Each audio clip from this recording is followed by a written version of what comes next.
Voltamos com Cidadania em Debate aqui pela FURB TV. E no programa de hoje, o assunto a gente está falando aqui, né, sobre a Operação Tapete Negro, mas nós estamos focando mais a questão eleitoral.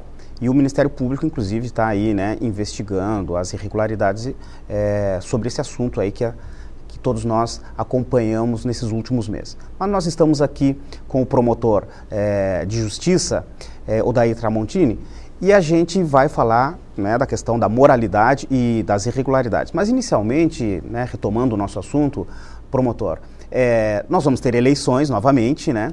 E qual é o papel do cidadão quando se fala aí em irregularidades, moralidade? Bom, eu quero dizer para ti que, independentemente do resultado dessas nossas ações, lá no TRE, TSE, eu acho que fica um legado muito importante para Blumenau sobre dois aspectos. Primeiro, para os administradores públicos, né, que não se pode misturar as coisas, cada coisa no seu lugar.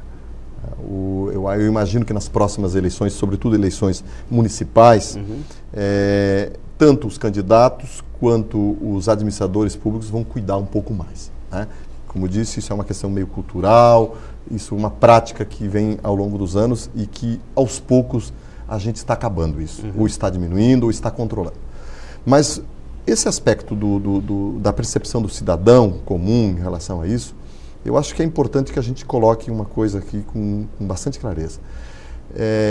Se tem alguém que dá carga de macadame, se tem alguém que promete emprego, se tem alguém que promete facilidades no âmbito da administração pública, se tem alguém que dá gasolina, se tem alguém que oferece telefone ou outras coisas mais, tem alguém que aceita, porque tem né? alguém que recebe. É porque tem alguém que solicita. Né?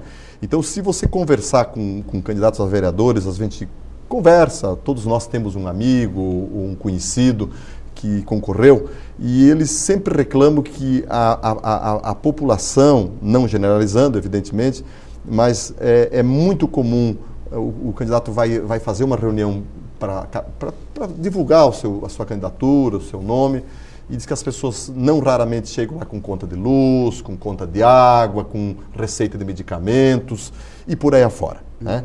Isso demonstra aquela máxima de que se tem alguém que compra, porque tem alguém que vende. Né? E o cidadão não é, como disse, um inocente nessa questão aí, porque não sei, eu não sou sociólogo para dizer as razões, mas é lamentável que num momento que nem nós vivemos hoje em dia, que o Estado, mal ou bem, presta o auxílio para o cidadão, né? Hoje nós temos a saúde, que as pessoas criticam, mas ela, se comparar a saúde de agora com 15 ou 20 anos atrás, assistência social, nós temos muitos benefícios. A questão da segurança. O cidadão não precisaria disso, né? Porque ele tem que saber, e eu isso me dirijo para as pessoas que estão nos assistindo agora, que não existe almoço grátis, ninguém dá nada de graça. Né? Se o candidato ou se um político lhe dá alguma coisa, de algum lugar ele vai tirar. Isso é uma questão de lógica, é uma questão matemática. Então, daí também não adianta nós, como cidadãos, depois ficarmos reclamando que os políticos são corruptos, que os políticos aprovam leis mediante venda de seu apoio, vende um apoio para a administração, isso. Por quê? Isso é uma decorrência natural daquele investimento que ele fez. E isso não pode acontecer. Então é preciso que o cidadão se conscientize que, se a gente quiser construir um Brasil melhor, um político melhor, nós temos que começar também pelo cidadão melhor. Tem exemplos, né, promotor, do indivíduo que ele é flagrado muitas vezes cometendo uma irregularidade no trânsito, e ele tentando subornar, né? Quer dizer, o cidadão, como o senhor coloca, ele não é inocente, e passa muito isso por uma questão cultural, né? Por onde o senhor crê aí que nós devemos trabalhar mais forte para mudar essa percepção do cidadão? Eu acho que tem que ser...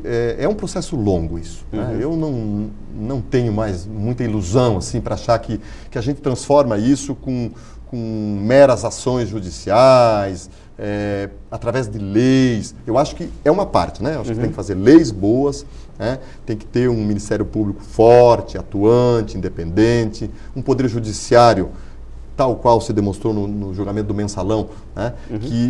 Que seja sensível a esse tipo de coisa, mas eu acho, como dizemos, você precisa construir essa agenda positiva na vida, na cabeça do cidadão. E eu só vejo uma perspectiva de médio e longo prazo, que é através da educação, da conscientização, principalmente das crianças. Eu sou promotor há 25 anos e não sou desiludido, mas eu acho que as coisas melhoraram bastante nesse aspecto de combate às imoralidades e outras coisas, mas não tanto quanto eu imaginava. Porque eu fico pensando assim, que quando eu entrei no Ministério Público, uma criança que nasceu naquela época, hoje já é candidato a muitos candidatos. Aliás, o nosso prefeito aqui, que tem 30 anos, né? Eu sou promotor desde 88, ele era uma criança de jardim. Né? Então, ou seja, toda essa geração nova que está chegando ao poder. Então, eu acredito muito nisso, até vendo meus filhos, vendo as crianças que convivem com a gente, né? Eles estão tendo uma noção de cidadania bem melhor do que a nossa geração teve. Né? Eu vejo assim, as minhas crianças no trânsito, por exemplo, quando eles aprenderam na escola que tem que andar com cinto. E às vezes a gente, na pressa ali, quer sair com o carro sem que eles estejam com o cinto. Eles exigem que o pai pare, no sinal, enfim, em todas as coisas de uma parte do cotidiano nosso que é no trânsito, que é ali que as pessoas mais ou menos se evidenciam. Né? Mas eu tenho uma expectativa bastante positiva, porque eu tenho visto assim que muitos segmentos, e principalmente a escola, ela tem dado um passo bem importante na criação dessa consciência cívica, de valores, de moral, de que o que é público não é dos outros, o que é público é nosso, e nós brasileiros temos essa concepção de que aquilo que é público não me pertence, é de não sei de onde. Ao contrário, a máquina pública é sustentada por impostos, né, que nós pagamos nas atividades econômicas do nosso cotidiano. Só que as pessoas ainda não têm essa consciência, porque todo mundo quer... não é todo mundo, mas alguns querem tirar vantagem. Querem tirar vantagem, né? Querem tirar sua beirada ali. E isso é difícil, porque daí os políticos acabam mais ou menos sendo um reflexo disso. Mas eu, nesse particular, sou um otimista, porque vejo as crianças, os jovens, com uma percepção um pouco diferente. Embora não seja muito, mas evoluímos. E eu acho que essas questões, a gente não reescreve a história de um país em alguns anos. É preciso ter um pouco de paciência, um pouco de perseverança e com vigilância. E é por isso que eu ainda continuo sendo um promotor bastante estimulado, porque eu acho que cada ação que a gente faz, ela cria um ambiente favorável para uma percepção melhor daquelas pessoas que acompanham isso.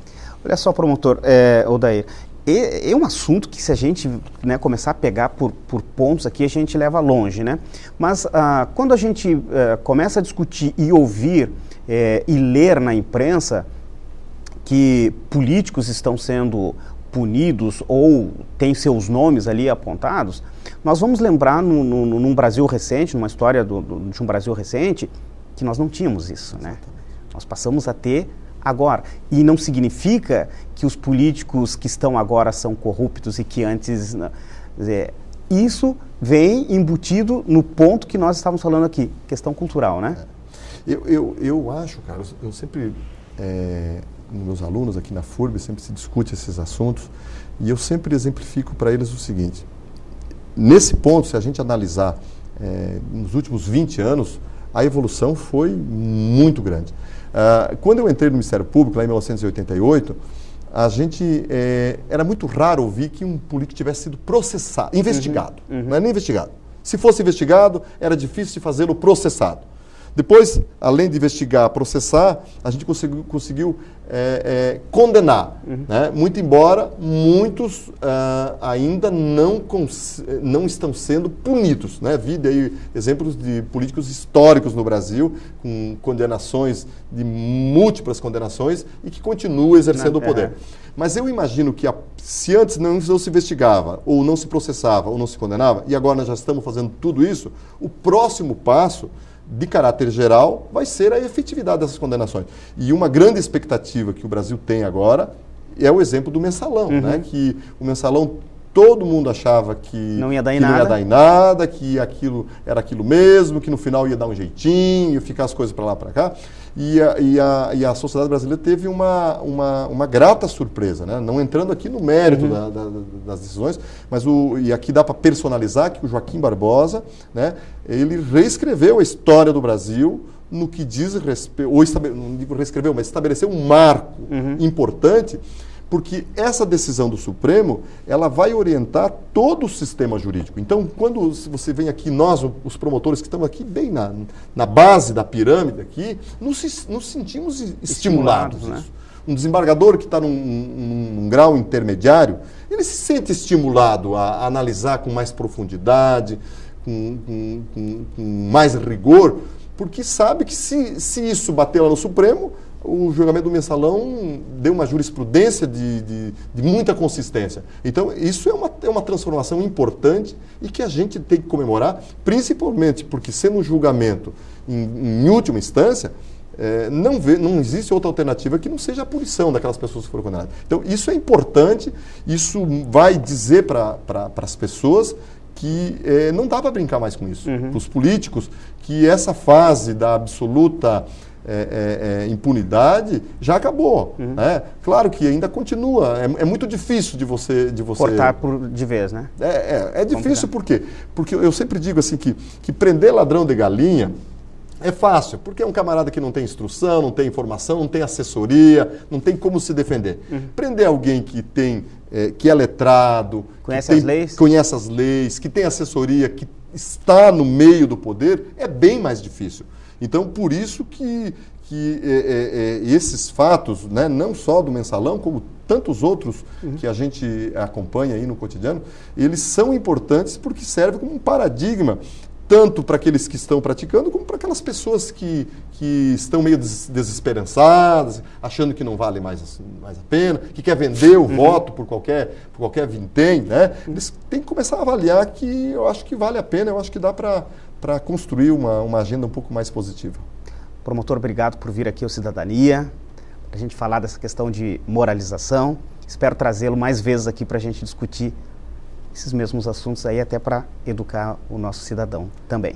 Muito obrigado e estou sempre à disposição, porque nós entendemos, nós do Ministério Público, que é esse diálogo com a sociedade, é essa demonstração do nosso trabalho que a gente consegue evoluir e contribuir para uma cidade melhor, para uma cidadania mais efetiva. Muito obrigado.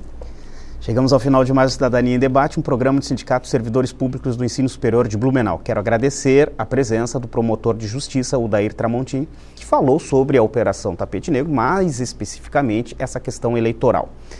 Também quero agradecer a você que esteve ligado no nosso programa. A gente volta a se encontrar para um novo assunto na próxima segunda-feira, a partir das 10 horas da noite, com reprise quinta-feira também às 10 horas aqui pela FURB TV.